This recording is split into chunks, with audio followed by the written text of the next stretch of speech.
मैं हूं मलिक नवीद। आप देख रहे हैं वॉइस ऑफ सिटी। नाज़रीन, मेरे साथ मौजूद हैं मोहम्मद जवेद साहब।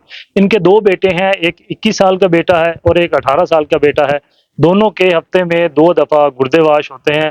गुर्बत ने तो जैसे इनके घर में डेरे ही डाल लिए हैं। इनसे बात करते हैं। अस्सलाम वालेकुम जी। अस्सलाम। जवेद साहब कैसे हैं? अल्हम्दुलिल्लाह ठीक है जी। क्या करते हैं आप? मैं सर हफ्ते में 2 दफ़ा काम करता हूँ मंडी में, मज़दूरी वगैरह। बाकी 4 दिन बच्चों को डायलिसिस करवाता हूँ, दोनों बेटों के। हफ्ते में 2 दफ़ा एक बेटे के होते हैं, हफ्ते में 2 दफ़ा एक बेटे के होते हैं। अच्छा जवेद साहब, ये जो डायलिसिस होते हैं इनके, जी, जी। शुरू से ये प्रॉब्लम है या बाद में हुई? ये 15 साल का बेटा था बड़ा, जब उसके डायलिसिस होने शुरू हुए थे, तो वेटरनरी मशीन पे चला गया था। अलाइड अस्पताल में 25 लाख के इसको टीके लगे थे। तो उसके बाद फिर लाहौर, फैसलाबाद, कराची तक मैं गया हूँ बच्चों के लिए। और सब कुछ जो मामला थे मेरे इनके बच्चों के साथ ही थे। तो उसके बाद जो है ना, डायलिसिस शुरू हो गए थे बच्चे के, जब वेटरनरी मशीन पे था। उसके बाद फिर छोटे बेटे के 3-5-4 साल बाद छोटे बेटे के डायलिसिस शुरू हुए। अब डॉक्टर हजरात क्या कहते हैं? वो ट्रांसप्लांट का कहते हैं, वो जो कहते हैं ट्रांसप्लांट कराओ। तो मैंने ये वज़ीर आला पंजाब के पास भी गया हूँ, लेटर लिखे मैंने, ये उनको दरखास्तें डीसी साहब के पास भी गया हूँ। ये मेरे पास सारे कागजात इनके पड़े हुए हैं। तो मैं चक्कर लगा कर थक गया था लाहौर, वज़ीर आला पंजाब 8 क्लब जाता रहा हूँ।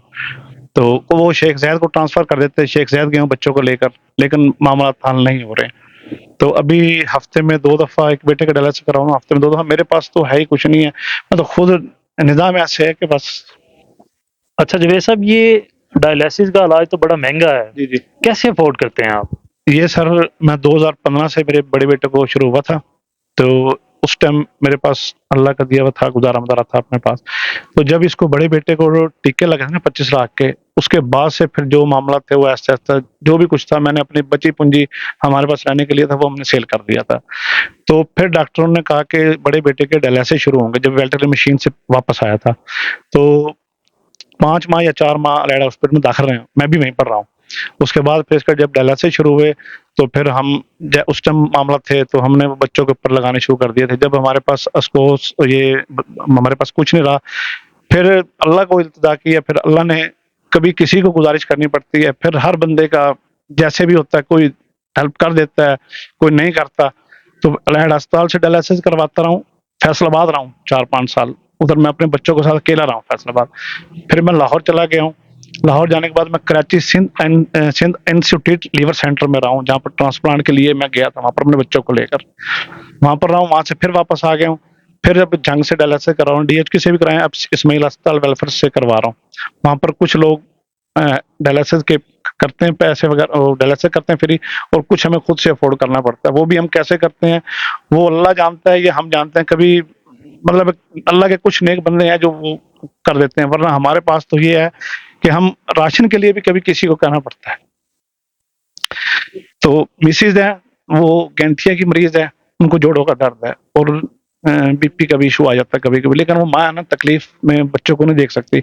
मैं खुद शुगर का पेशेंट हूँ, मुझे ये घुटनों का प्रॉब्लम आ रहा है। मैं डॉक्टर साहब को चेक कराता हूँ, उन्होंने मेडिसिन लिखी है। मेडिसिन कैसे पूरी हो रही है, ये हमें नहीं कुछ समझ है। दोनों बच्चों को लेकर खुद, और 3 बेटे हैं, एक बेटा जो स्कूल में पढ़ता है, उसका कई दफ़ा तो स्कूल वालों ने नाम काट दिया फीस की वजह से।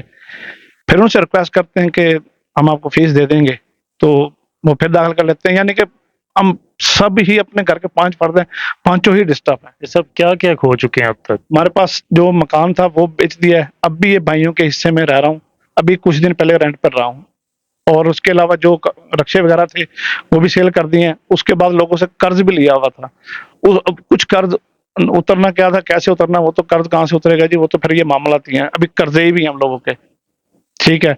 इसके बाद हमारे पास अब कुछ भी नहीं है, सिर्फ अल्लाह के सिवा, और जो अल्लाह के नेक बंदे हैं वो कभी डायलिसिस करवा।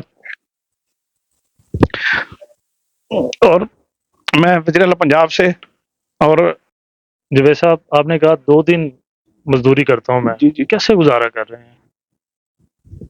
सर वो डायलिसिस हफ्ते में 2 दफ़ा, एक बेटे के 2 दफ़ा, कभी कोई डायलिसिस करवा दे, ठीक है। नहीं दफ़ा बच्चों की तबीयत खराब हो जाती है।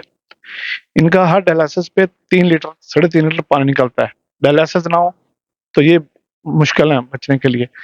अब बस अल्लाह ही जानता है कैसे, जिसको कहा है वो कभी करवा दे डायलिसिस, कभी इस्माइल अल्फर से डायलिसिस करवा रहे हैं, वो सपोर्ट करते हैं, वेलफेयर सेंटर है वो। उसके बाद जो ऊपर के मामलात हैं मेडिसिन के, वो कभी बच्चों को दे देते हैं, तो ठीक रहते हैं, ना दें तो फिर बच्चे पड़े रहते हैं। अब जो बड़ा बेटा उसका ये पट्टा टूटा हुआ है, वो चल नहीं सकता। छोटे बेटा है, उनको आंखों से कम नजर आने लग गया, अभी भी छोटे बेटे की आंख खराब है। बस यही कह सकते हैं जी। जवेद साहब, हुकूमत वक्त से क्या अपील करेंगे? मैं हुकूमत पंजाब, वज़ीर-ए-आला पंजाब से दरख्वास्त करता हूँ कि मेरे बच्चों का ट्रांसप्लांट कराया जाए, ताकि वो एक नई ज़िंदगी शुरू कर सकें, और हमारे पास रहने के लिए छत नहीं है, वो हमें दी जाए। और छोटा बच्चा जो है मेरा, उसको कोई नौकरी वगैरह का हो जाए सिस्टम, ताकि हमारा घर का कोई सिस्टम चल सके।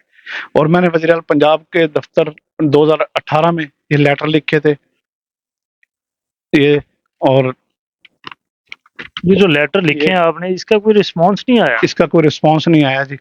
ये लेटर लिखे थे वज़ीर-ए-आला पंजाब को, और इसका कोई रिस्पॉन्स नहीं आया। 2018 से धक्के खा रहा हूँ, कभी वो शेख ज़ायद भेज देते हैं, कभी एड क्लब में जाता हूँ, ये देखें। और डीसीओ को भी लेटर लिखे हैं, लेकिन उसका कोई मामला नहीं बेहतर हो सके।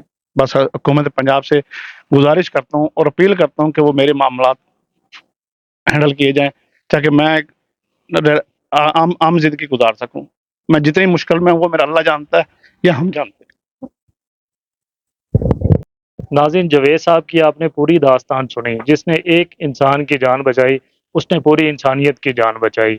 जवेद साहब जंग के अंदर बेबसी की तस्वीर बने बैठे हैं। मुखय्यर हजरात और हुकूमत पंजाब से अपील है कि इनकी मदद की जाए। मुझे इजाज़त दें, आपसे फिर मुलाकात होगी। अल्लाह हाफ़िज़।